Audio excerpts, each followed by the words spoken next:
Señor, estamos completamente rendidos, Señor, ante tu obra maravillosa, aquella que tú planeaste, Señor, desde antes de la fundación del mundo para salvar nuestras almas, Señor.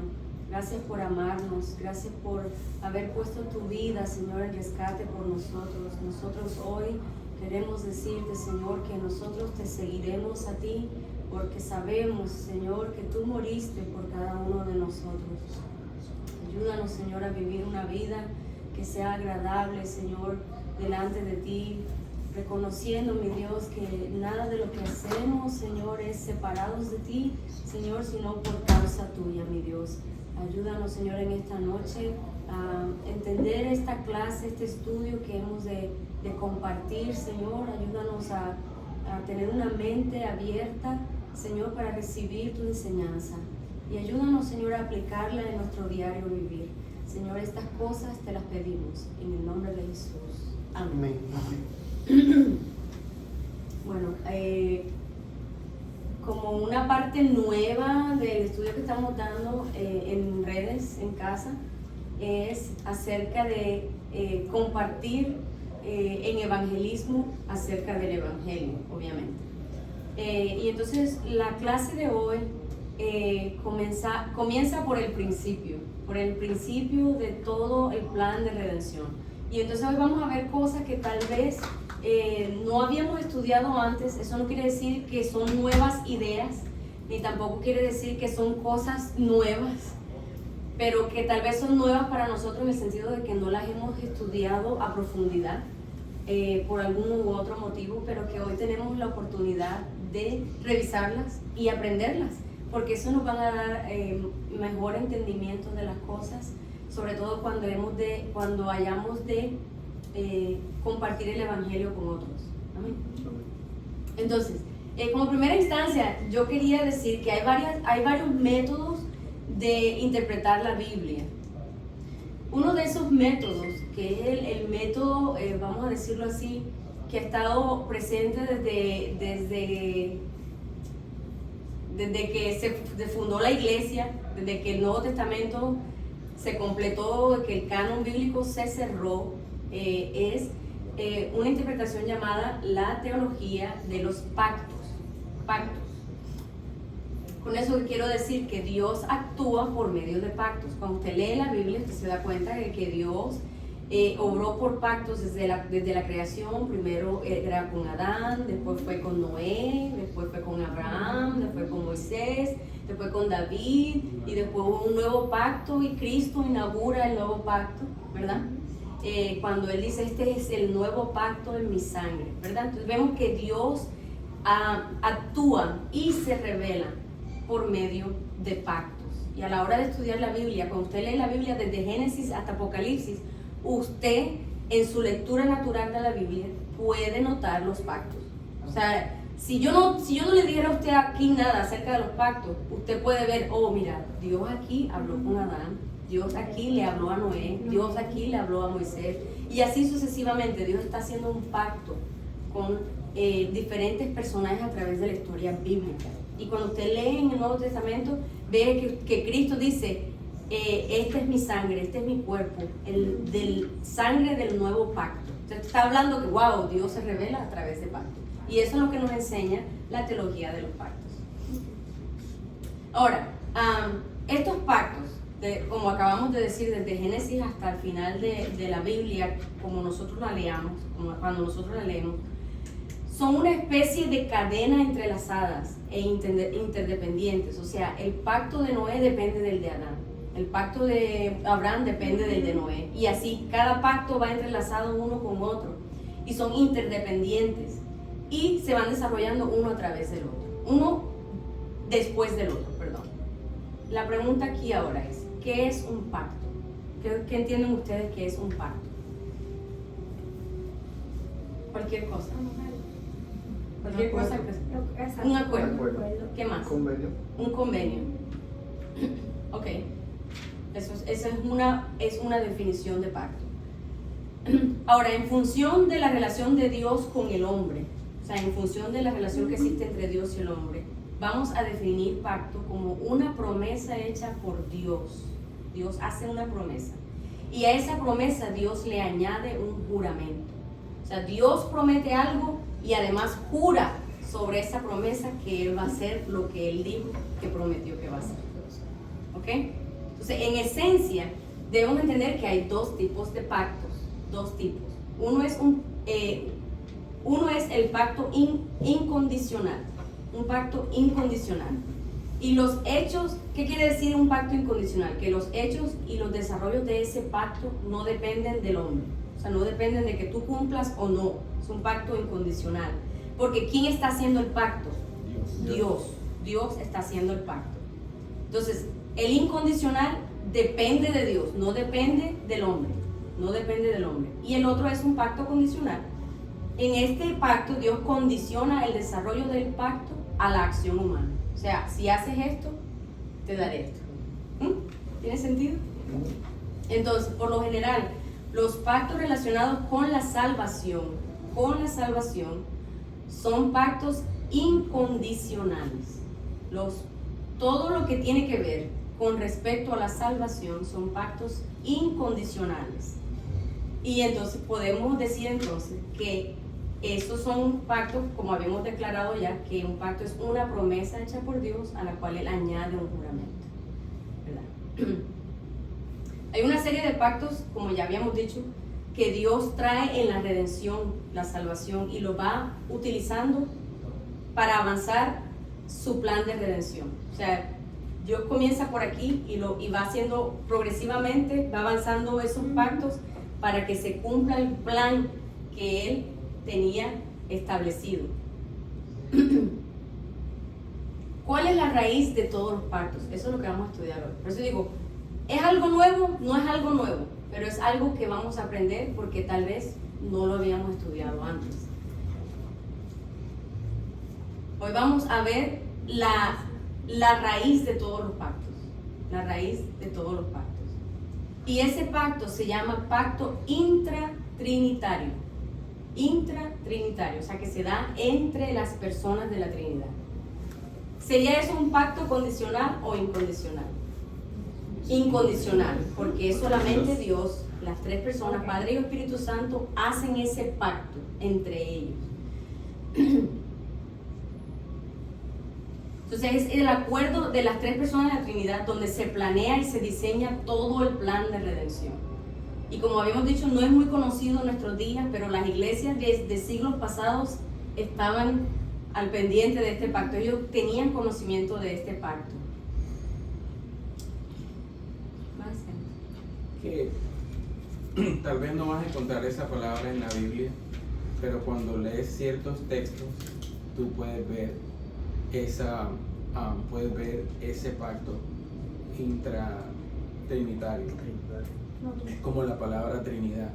La palabra Trinidad, la palabra contextual no la encuentras en la Biblia, pero sí está la teoría, por así decirlo, el concepto está dentro de la Biblia. Tú puedes ver que hay un Dios que subsiste, hay un Dios que es un solo Dios, son tres personas, pero es un solo Dios. Exacto. Entonces, de la misma manera como la palabra Trinidad no aparece en la Biblia, nosotros sabemos que existe la Trinidad porque la Biblia nos revela muchísimos textos que hablan acerca de la Trinidad, Padre, Hijo y Espíritu Santo, ¿verdad?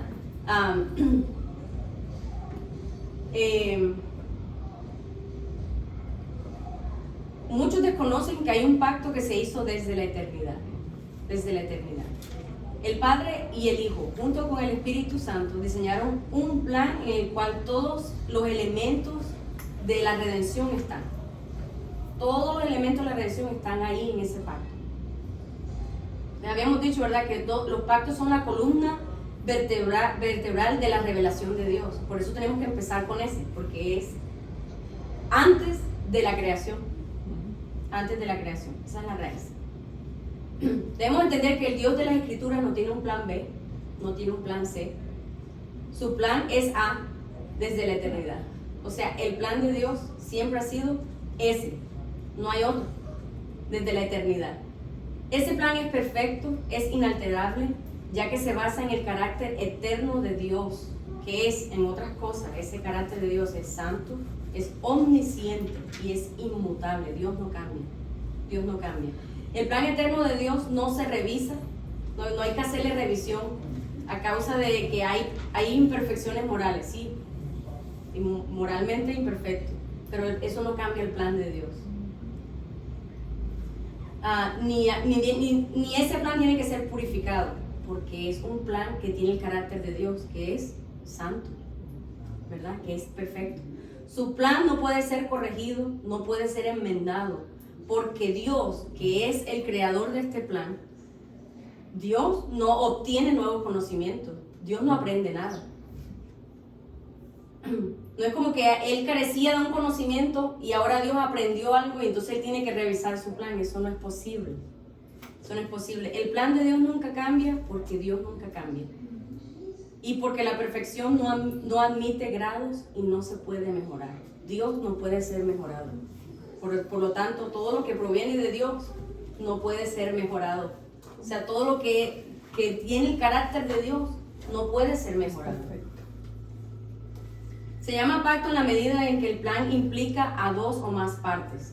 Se trata de un pacto entre Dios y las personas de la deidad. ¿Verdad? Habíamos dicho, ¿entre quiénes? Entre el Padre y el Hijo, más específicamente, entre el Padre y el Hijo.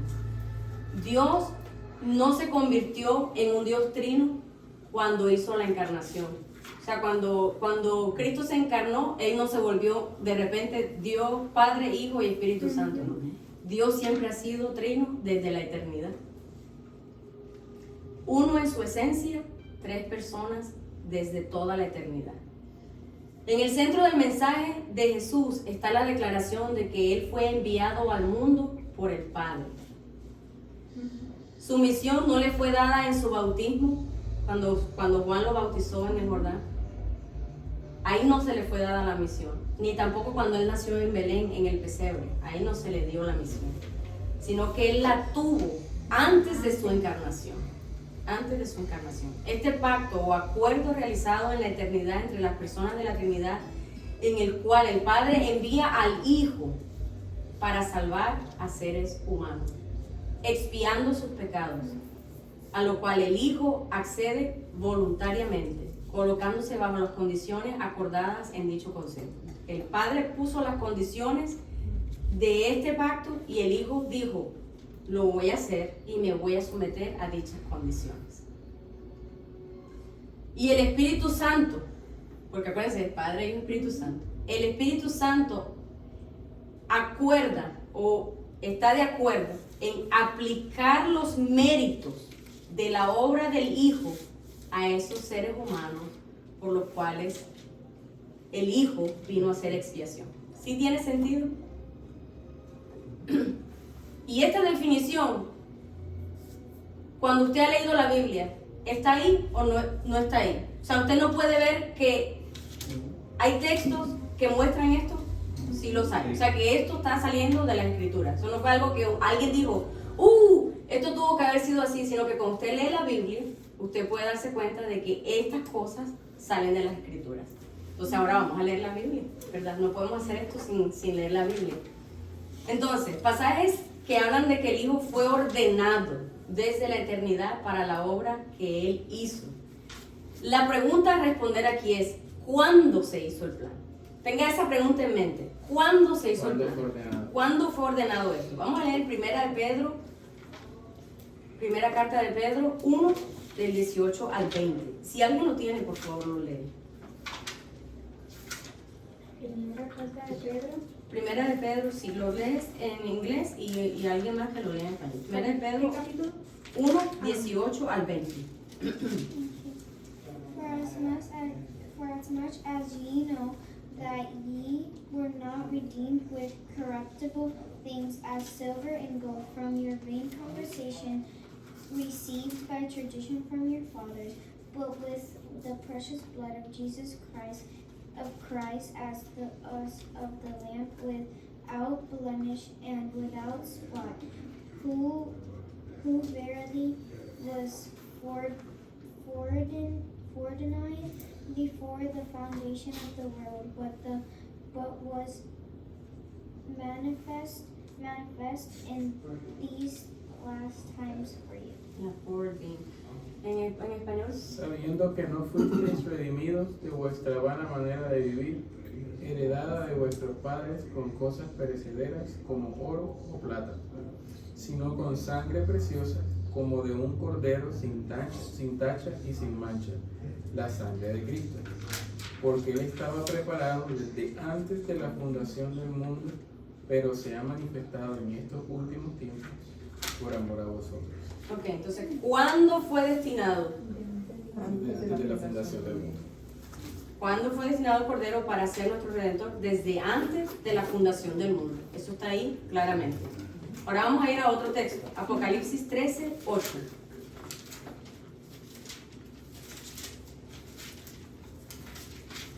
¿13 qué? 8.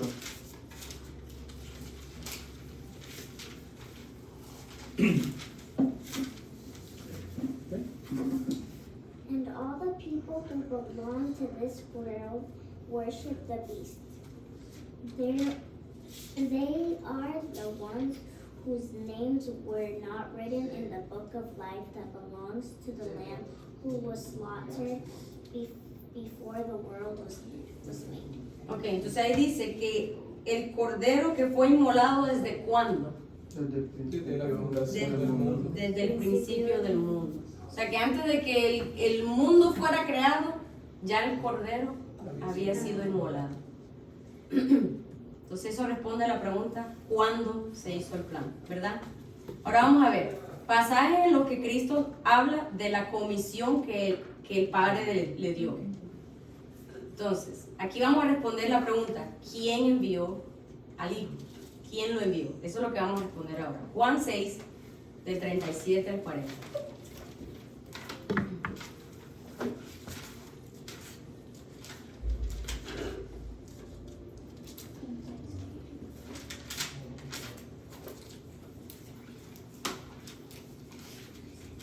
Todo lo que el Padre me da, vendrá a mí.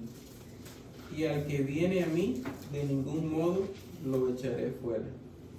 Porque he descendido del cielo, no para hacer mi voluntad, sino la voluntad del que me envió. Y esta es la voluntad del que me envió, que de todo lo que Él me ha dado, yo no pierda nada, sino que lo resucite en el día final. Porque esta es la voluntad de mi Padre, que todo aquel que ve al Hijo y cree en Él, tenga vida eterna, y yo mismo lo resucitaré en el día final. Ok, entonces, ¿quién envía al Hijo? El Padre. Eso está claramente establecido en ese texto.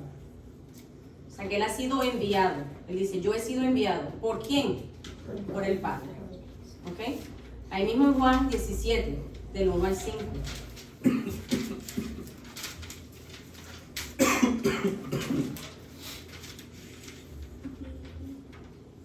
After saying all these things, Jesus looked up to heaven and said, Father, the hour has come. Glorify your Son so he can give glory back to you. For you have given him authority over everyone.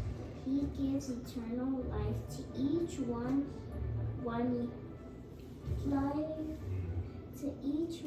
you have given him.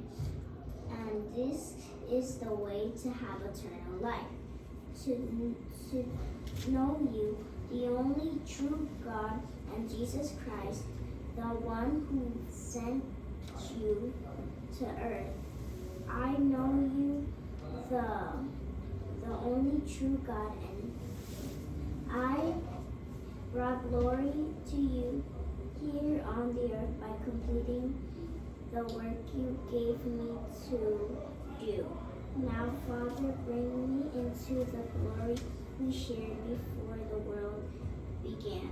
Ok, entonces si usted vuelve a leer el 3, le dice, y esta es la vida eterna, que te conozcan a ti, el único Dios verdadero, y a Jesucristo, a quien has enviado. Y ahí vemos que Jesús está orando ¿a quién?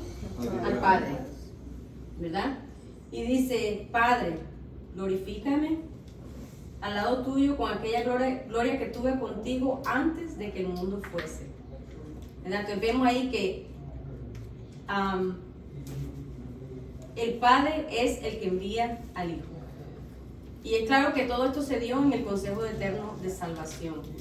Cuando usted lee ahí en el versículo 6, otra vez dice, he manifestado tu nombre a los hombres que del mundo me diste. He manifestado tu nombre a los hombres que del mundo me diste. Y ahí yo quería aclarar que ese mundo es judíos y gentiles. O sea, el mundo ahí, Juan está hablando. Por lo general, cuando usted lee a Juan, y Juan está hablando de la palabra mundo, ese mundo es que no es solamente para los judíos, sino que incluye a gente de todas las naciones. Gente de todas las naciones. Sí, porque recuerda que lo que Juan está tratando de hacer a sus oyentes es de quitarles de la mente de que el Evangelio era exclusivo para ellos. Entonces, para referirse a toda gente, a toda etnia, a toda lengua, de toda nación, él usa la palabra mundo, lo cual no son todas las personas del mundo. Dice, versículo 8, ahí mismo en Juan 17, porque las palabras que me diste, ¿quién? El Padre. Las palabras que me diste las he dado y ellos las recibieron y han conocido verdaderamente que salí de ti. Pues Cristo está hablando que Él ha sido enviado y han creído que tú me enviaste.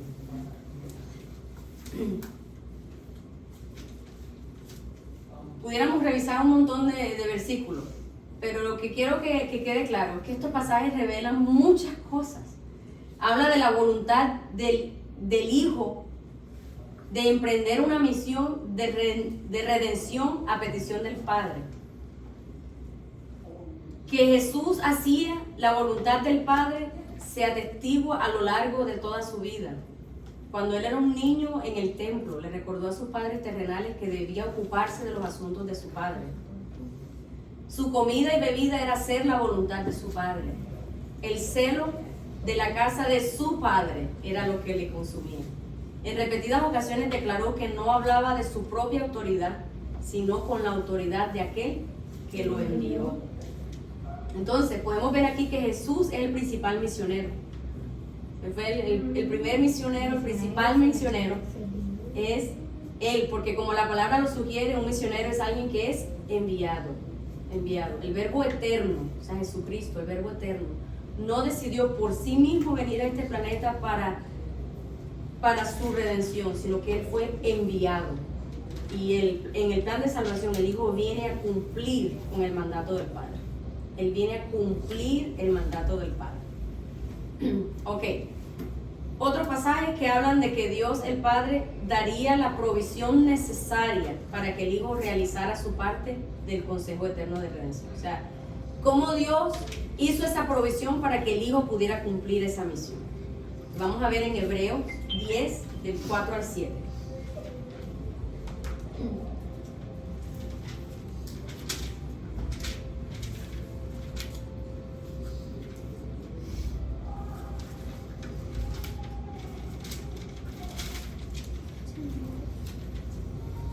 Through 7.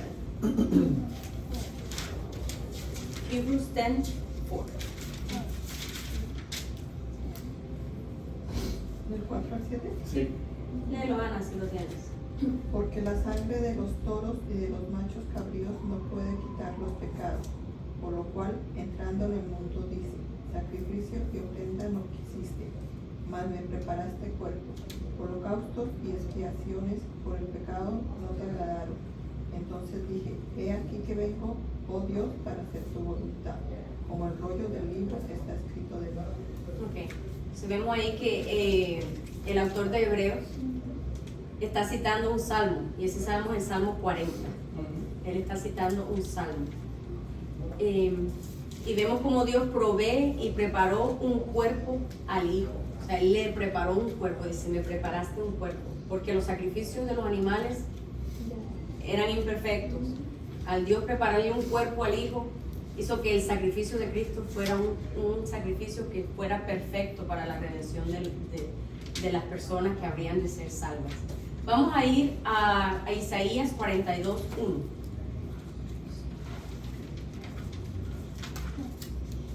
Isaías 42:1. He aquí mi siervo, yo le sostendré, mi escogido en quien mi alma tiene contentamiento. He puesto sobre él mi espíritu, él traerá justicia a toda la nación. Ok, entonces este es un pasaje mesiánico, está hablando de Cristo que iba a venir. He aquí mi siervo, yo le sostendré, mi escogido en quien mi alma tiene contentamiento. Le he puesto sobre él mi espíritu, ese espíritu es con E mayúscula. Él traerá justicia a las naciones. Este es un pasaje, como habíamos dicho, mesiánico, y aquí vemos cómo el Padre promete todo el apoyo, su apoyo al Hijo, para sostenerlo durante el proceso de redención. Hechos 2, 25 al 28.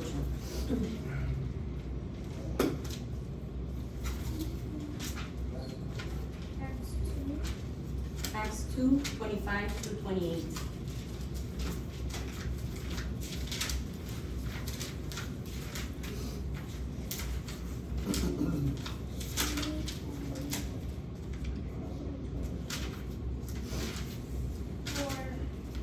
For David spake concerning him, I foresaw the Lord always before my face, for he is on my right hand, that I should not be moved. Before did my heart rejoice, and my tongue was glad, moreover also my flesh shall rest in hope. To what? 28. Sí, 28. Because thou wilt not leave my soul in hell, neither wilt thou suffer thine Holy One to see corruption. Thou hast made known to me the ways of life.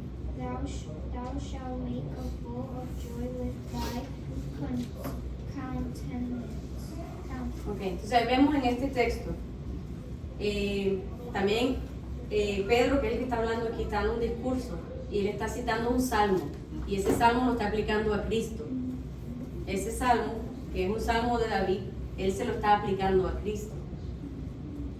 Como veremos más adelante, hay salmos que David escribía, y aunque estaba hablando de él, estaba también revelando al Mesías que iba a venir. O sea, tenía un doble cumplimiento en él y en el Mesías. Entonces vemos que ahí el Padre, porque dice, no dejarás mi alma en el Hades, ni permitirás que tu santo vea corrupción. Pero nosotros vemos que David murió. Pedro, más adelante, cuando usted lee ese texto, usted se da cuenta que Pedro dice, pero David murió y su sepulcro todavía está entre nosotros hasta hoy. O sea, que él sí se corrompió, o sea, su carne se corrompió. Pero él está diciendo, no permitirás que tu santo vea corrupción. O sea, que se está hablando de alguien más. Se está hablando de alguien más. Entonces vemos que el Padre siempre estuvo con él y nunca lo abandonó. O sea, él está hablando de una verdad bíblica que había de cumplirse en Cristo. El pacto de redención fue una transacción que implicó tanto un compromiso como una recompensa. ¿Compromiso de quién? Del Padre y del Hijo.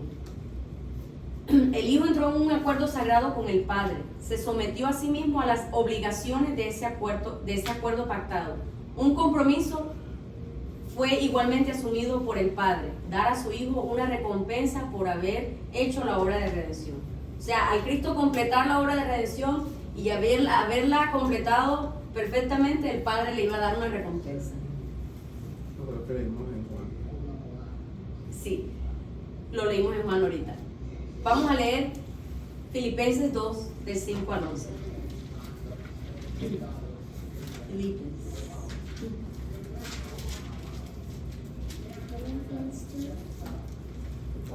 Del 5 al 11.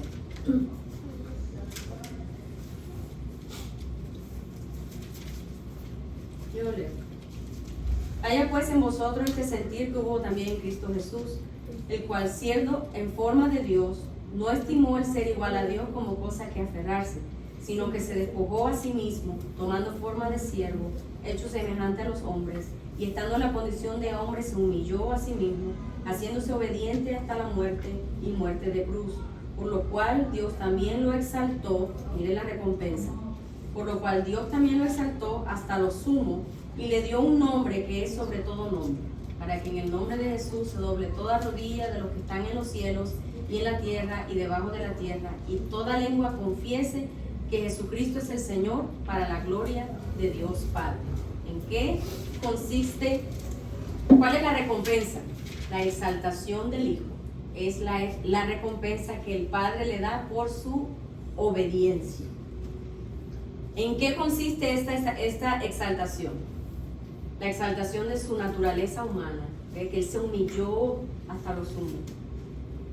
Esa humanidad, esa naturaleza humana en unión con la naturaleza divina de Cristo. Dios y hombre fue exaltado por encima de toda la creación en poder, dignidad, autoridad y señorío.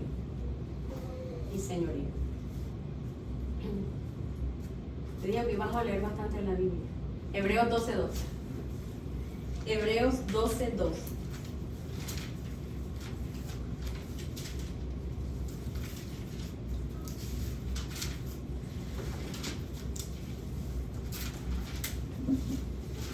Puestos los ojos en Jesús, el autor y consumador de la fe, el cual por el gozo puesto delante de él sufrió la cruz, menospreciado el oprobio, y se sentó a la diestra del trono de Dios. Por el gozo puesto delante de él. O sea que antes de la fundación del mundo se le había presentado, eso lo vamos a ver más adelante, lo que él tenía que venir a hacer. Y se gozó. Menospreciando el oprobio. O sea que él sabía que él venía a sufrir oprobio. Pero dice ahí que se sentó a la diestra del trono de Dios. La exaltación que el Padre le da a él, ¿verdad? Porque acuérdense que tal vez para nosotros eso, dice, ¿cómo así que se sentó a la diestra del Padre o a la diestra del trono? Para nosotros eso tal vez no tiene ningún significado. Pero acuérdense que estamos hablando en términos de cosas que los primeros lectores podían entender. Los primeros lectores de esto podían entender. Porque los reyes, los monarcas se sentaban en un trono. ¿Y a quién ponían a su mano derecha? Una persona de confianza, una persona al que ellos investían de autoridad para ellos ejercer autoridad en nombre de ellos. Entonces, por lo menos para nosotros, Dice, ¿y a mí qué me importa que sentarme al lado tuyo? ¿Eso qué significa? No tiene nada de importancia.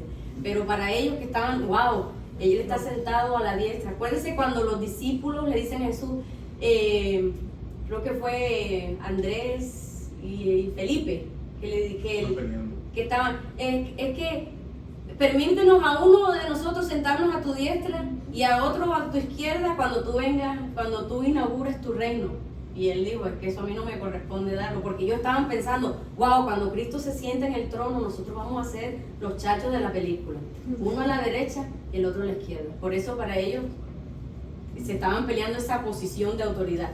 Eso es lo que está diciendo aquí el autor de Hebreos, dice que le dio a él que se sentara a la diestra del trono de Dios, una posición de autoridad. Como podemos ver en este consejo de redención, vemos que hay una tarea del Hijo que consiste en salvar a los muchos que el Padre le dio. La tarea del Hijo consiste en salvar a los muchos que el Padre le dio. Eso lo vamos a ver ahora mismo, ya casi. Porque hay otros pasajes, y esto lo voy a decir rapidito, pero no quiero demorarme.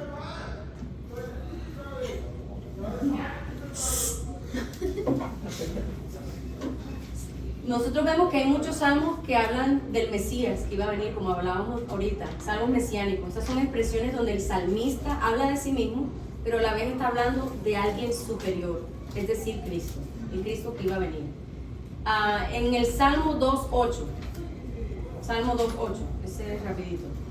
Alguien más que busque Salmo 16.10, otro que busque Salmo 22.1 y alguien que encuentre Salmo 110. Son Salmos 2.8, 16.10, 22.1 y el último 110. ¿Cuál tienes, no? Ok, el primero es Salmo 2.8.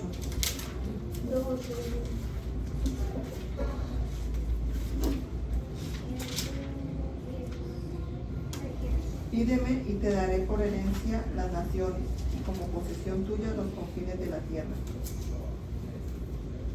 Pídeme y te daré por herencia las naciones y como posesión tuya los confines de la tierra. Yo escucho a mucha gente orar. El Señor nos dice que le pidamos las naciones. Esto no era para nosotros. Esto hablaba del Mesías que intercediendo por los que Él iba a salvar, le pedía al Padre. Pídeme y te daré por herencia. O sea, el Padre hablando con el Hijo. Conversación entre la Trinidad, entre el Padre y el Hijo. Vemos ahí conversaciones entre donde el Padre le promete al Hijo que le dará por herencia a las naciones. 16:10.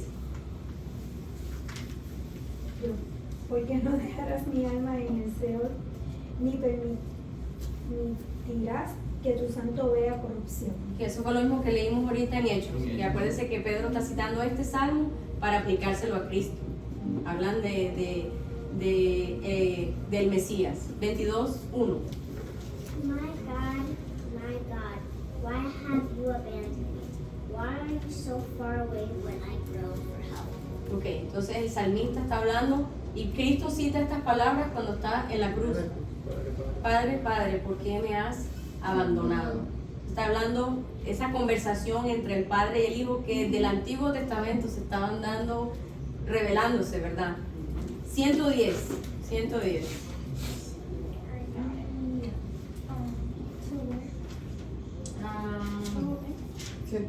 ¿qué? Desde el 1. Jehová dijo a mi Señor, siéntate a mi diestra, hasta que ponga tus enemigos por el estrado de tus pies. Ese solo, así está bien. Jehová dijo a mi Señor. Jehová dijo a mi Señor. Escuche, nosotros estamos leyendo en español, pero en hebreo, ese Jehová es Jehová Yahweh.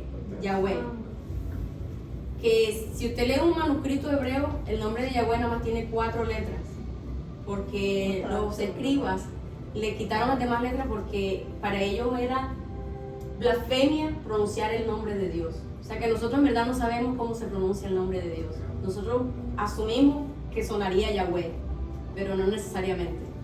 Pero él se está diciendo ahí que Yahweh, Dios, le dijo a mi Señor, y ese Señor ahí es Adonai. O sea que Dios, Yahweh, le dice a Dios Adonai. Es Dios hablando con Dios hablando con Dios. Siéntate a mi diestra hasta que ponga a tus enemigos por estrado de tus pies. Yahweh es padre y Yeshua es hijo, ¿no? Se pudiera decir así, aunque Es Yahweh, que Yahweh, cuando se decía Yahweh, está refiriéndose a Dios. Pero en su pero esencia. en su esencia. Cuando lo que pasa es que cuando decimos Dios siempre pensamos que estamos hablando del Padre. Pero no, cuando decimos Dios estamos hablando de la Trinidad. Dios Padre, Dios Hijo y Dios Espíritu Santo. Entonces Yahweh en este caso sería Dios, los tres, esa esencia. Ya. En inglés se nota a veces la diferencia, que si usted lee ESV, y creo que Biblia de las Américas también aplica esta misma regla, diría Señor todo en mayúscula. Ese todo en mayúscula es Yahweh. Y Señor nada más con ese mayúscula sería Lord. Lord. Para hacer la distinción entre una persona y otra. Pero ambos son Dios. Pero no es que hay dos dioses, es que hay un Dios, pero hay tres personas en la Trinidad. Eso sería Yahweh hablándole a Adonai. Adonai. Siéntate a mi diestra hasta que ponga a tus enemigos por estrado de tus pies. Este diálogo intratrinitario es parte de este pacto. Este diálogo que hay entre Dios es parte de este pacto intratrinitario. Y nosotros podemos ver muchos pasajes donde Jesús y su Padre hablan. O sea, en la Biblia.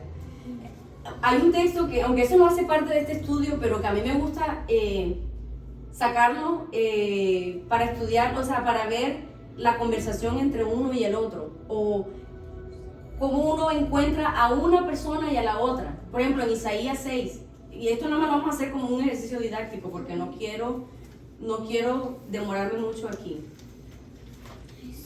Isaías 6, eso sí se lo voy a leer yo. Yo voy a leer Reina Valera. Tal vez usted tenga otra versión, pero encuentre también ahí. Isaías 6, ¿qué? Desde el 1. Desde el 1. Y está hablando Isaías. En el año que murió el rey Usías, vi yo al Señor. Ese Señor es con ese mayúscula. Ese Señor ahí sería Adonai. Adonai. Isaías vio a Adonai, ¿verdad? Sentado en un trono alto y sublime, y sus faldas llenaban el templo. O sea que ese Adonai es Dios. Dios. Él estaba sentado en el... Sí. O sea, Dios en el sentido de que no es cualquier persona. O sea, Dios en el sentido de que es una persona divina. Porque Él dice, sentado en un trono alto y sublime, y sus faldas llenaban el templo. O sea, que Él está viendo una persona divina sentada en el trono. Por encima de Él había serafines. Versículo 3 dice, y el uno al otro daba voces diciendo, Santo, Santo, Santo es ¿quién? Señor. Tú lo dices ahí, lo viste como Señor, Jehová dice. Jehová. Pero ¿quién es el que estaba sentado en el trono? Adonai. Pero ¿qué decían los serafines? Jehová. Eso es increíble. Mira, yo leo eso y yo digo, wow. O sea, mi mente no lo puede entender. Pero Isaías está viendo a Adonai, una persona divina, sentada. Pero los serafines dicen, Santo, Santo, Santo es Yahweh. Ya, tú dices, ¿y qué pasó aquí? No era Adonai y ahora es Yahweh. Son los dos, son los tres. Es Dios, es Dios. Es Dios. Toda la tierra está llena de su gloria. ¿Dónde estoy? Versículo 8. Después oí la voz del Señor. Señor, ese Señor es Adonai. ¿Cómo se pasa de...? O sea, por eso digo, es un ejercicio didáctico. Eso no tiene nada que ver con el pacto intratrinitario, pero es para que nosotros podamos ver en las Escrituras las tres personas, la Trinidad. O sea, que es Dios, es Dios.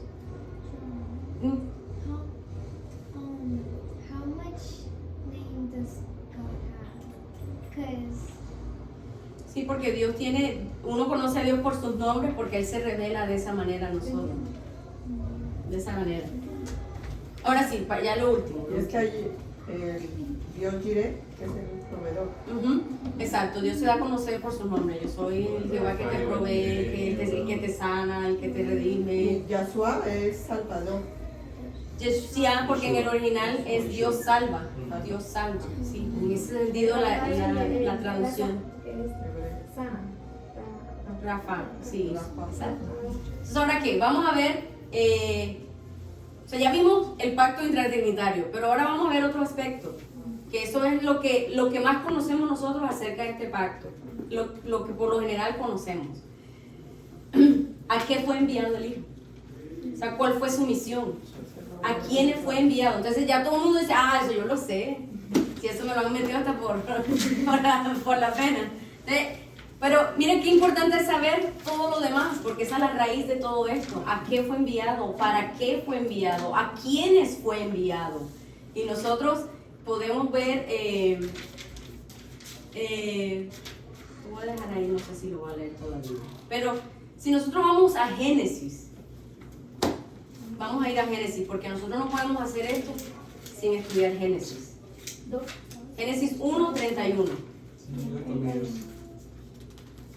And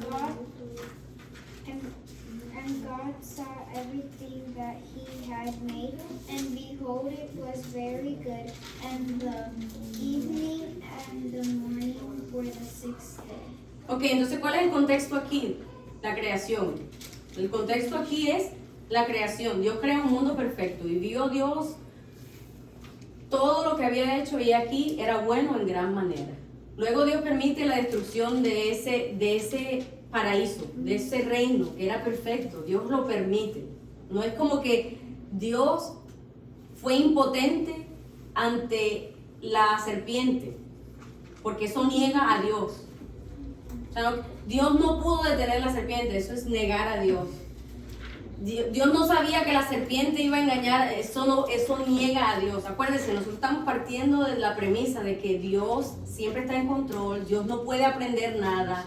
Dios en todas las cosas, desde la eternidad ya tenía este plan. Acuérdense, esto no fue una sorpresa para Dios. Dios permite la destrucción de este paraíso. En Génesis Génesis 3, del 1 al 19, no lo vamos a leer porque es muy largo, ¿verdad? Pero en Génesis 3:15, Génesis 3:15. And I will put enmity between thee and the woman, and between thy seed and her seed. It shall bruise thy head, and thou shalt bruise his heel. Porque entonces, ¿qué pasó? Ahora el reino está destruido. El Edén está destruido, el paraíso. Está bajo maldición, bajo el dominio de Satanás, que es un ángel depravado. La serpiente antigua, que es el diablo o Satanás, ¿verdad? El hombre peca. Y eso trae como consecuencia que el mal entre en la creación. El mal entra en la creación. Dios no pudo detener el mal. O sea, usted no puede decir que Dios no pudo detener el mal. Dios está en control de todo.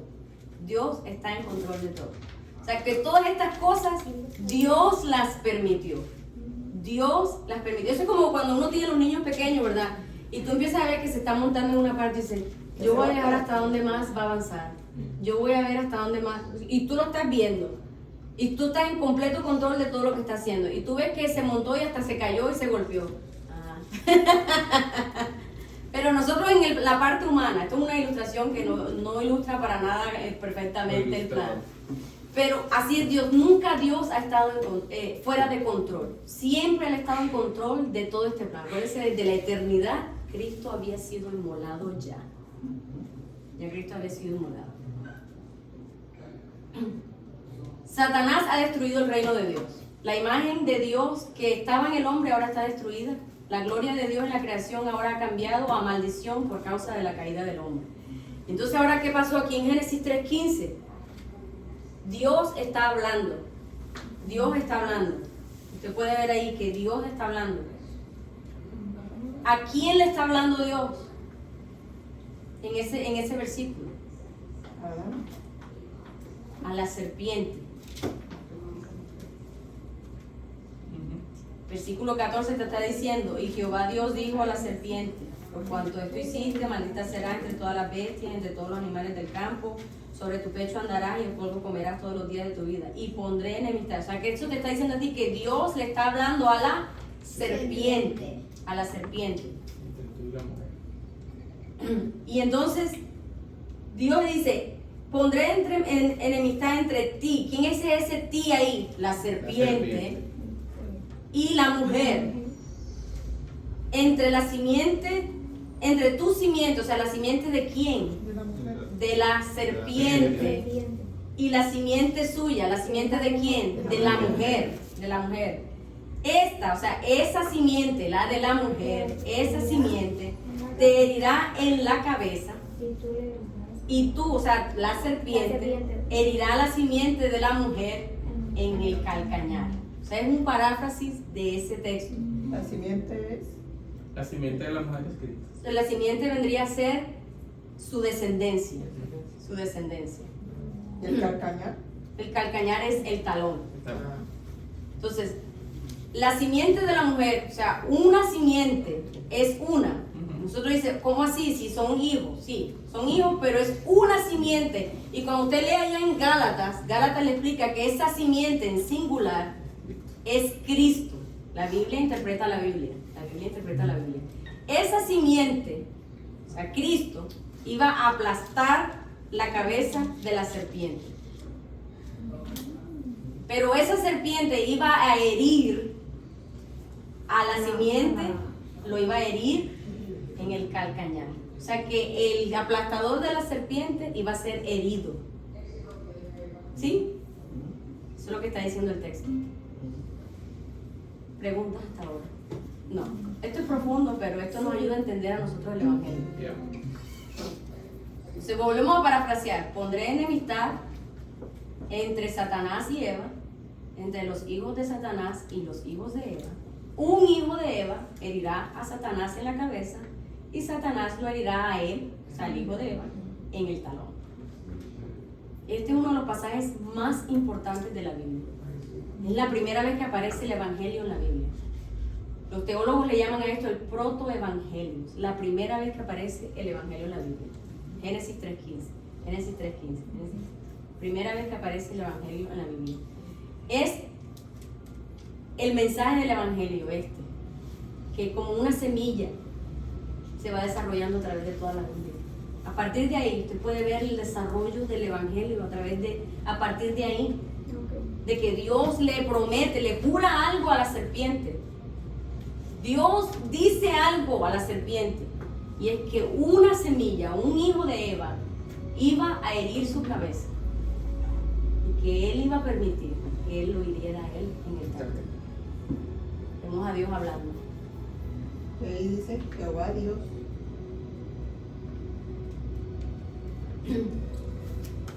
Entonces, cuando usted empieza a leer la Biblia a partir de ahí, con ese entendimiento, usted dice, wow, entonces como Dios hizo un juramento, cuando usted lee la Biblia, usted va a leer ahora cómo Dios va a cumplir ese juramento mientras usted está leyendo la historia bíblica.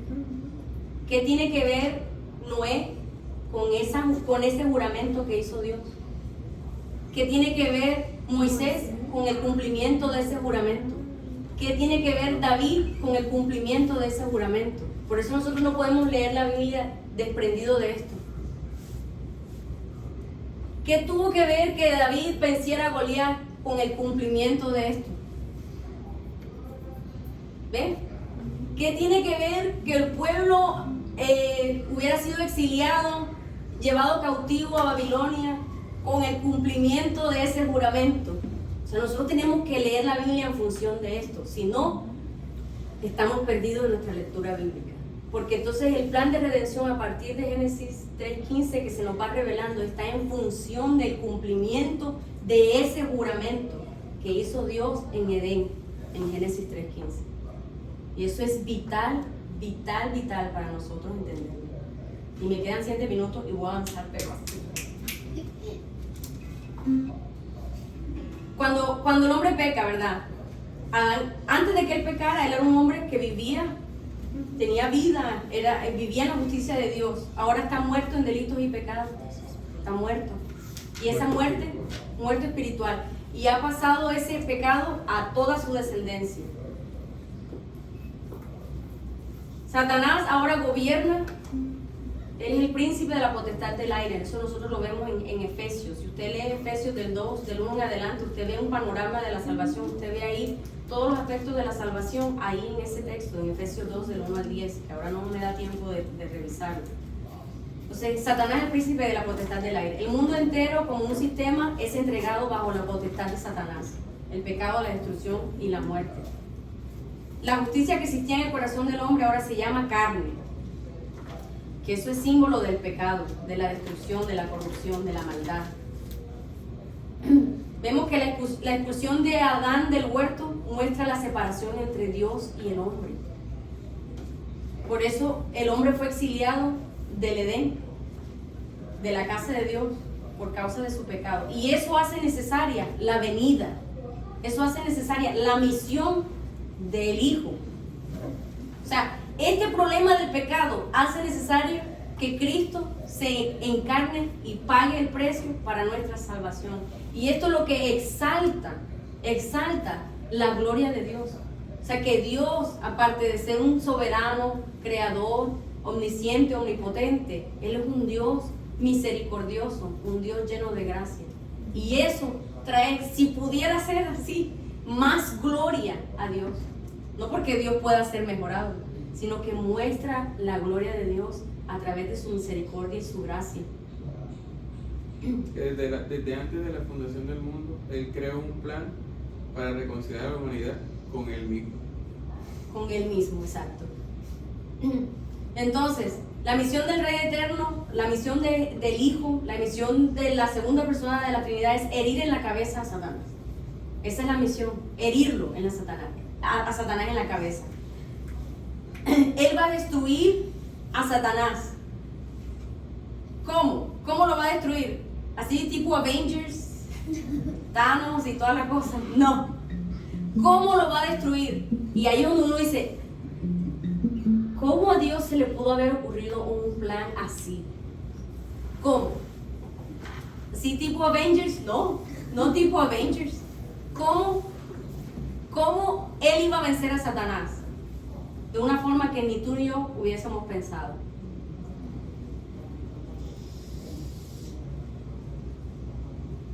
Él iba a morir.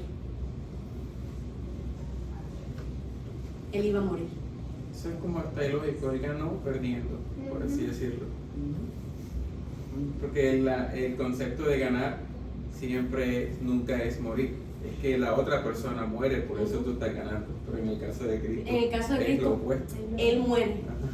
Pero así está ganando. Entonces en Isaías 53, que no nos da tiempo de revisar el texto, dice que Él hará el cumplimiento de esta misión a través de intensos sufrimientos. La serpiente lo iba a herir a Él en el talón.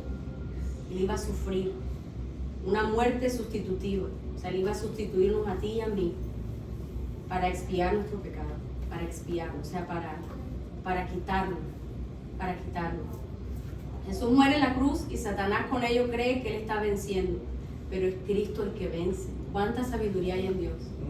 ¿Cuánta sabiduría? Cristo nació para vencer a Satanás, pero es importante saber que Él nació para morir. O sea, nosotros no podemos perder de vista que Él nació para morir. Y Él fue a la cruz voluntariamente, acordado desde allá, desde la eternidad, en el Consejo Eterno de Redención, en el pacto intratrinitario. Ya Satanás está herido porque Cristo ya murió. Ya Satanás está herido mortalmente en la cabeza.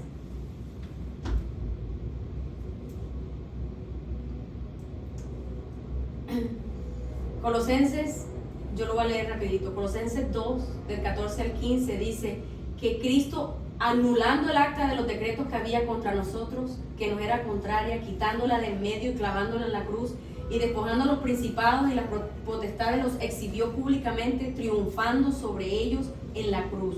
Cuando Cristo muere en la cruz, Satanás queda herido en la cabeza. Él ya está atado. La muerte de Cristo lo aprisiona. Él ata a Satanás, él le impide a Satanás que siga gobernando sobre las almas que han sido salvas. O sea, aquellos que estamos en Cristo no estamos bajo el poder de Satanás. Ahora hemos sido comprados por la sangre de Cristo. Hemos sido sellados para el día de nuestra redención. Amén. Satanás no puede retenernos en cautiverio, porque alguien más fuerte que él lo venció, lo hirió en la cabeza, lo ató. Que nosotros no podemos separar el hecho de que Cristo vino a morir y que con su muerte Él ganó. Entonces es importante que nosotros entendamos esto. O sea, nosotros, ¿cómo es nuestro entendimiento del Evangelio con todo esto que hemos aprendido hoy?